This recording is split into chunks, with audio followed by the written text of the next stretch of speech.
77 ఏళ్ల స్వతంత్ర భారతదేశంలో ఏ ప్రభుత్వాలు ఈ రాష్ట్రంలో ఎప్పుడూ కూడా ఇంటింటికి చేసిన మంచి కేవలం ఈ 5 సంవత్సరాలలో మీ బిడ్డ వీళ్ళందరికన్నా గొప్పగా ఎక్కువగా చేసినందుక జగన్ను ఓడించాలి అని అడుగుతా ఉన్నాను.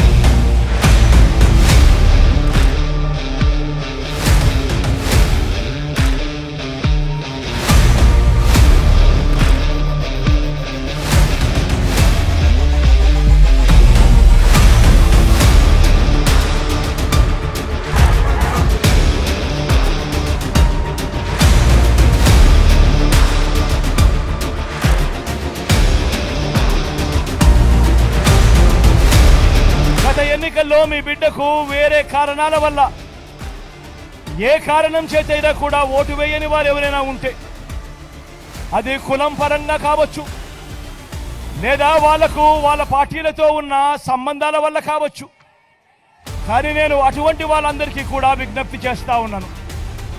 ప్రతి ఒక్కరూ కూడా ఆలోచన చేయమని అడుగుతా ఉన్నాను.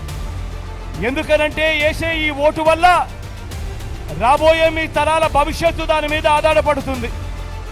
వేసే మీ ఓటు వల్ల రాబోయే 5 ఏళ్లలో మీ ఇంటింటికి అందుతా ఉన్న మీ పథకాల మీద, ఇంటింటికి జరుగుతా ఉన్న మీ అభివృద్ధి మీద మీరేసే మీ ఓటు నిర్ణయం అవుతుంది అన్నది ప్రతి ఒక్కరూ గుర్తుపెట్టుకోండి.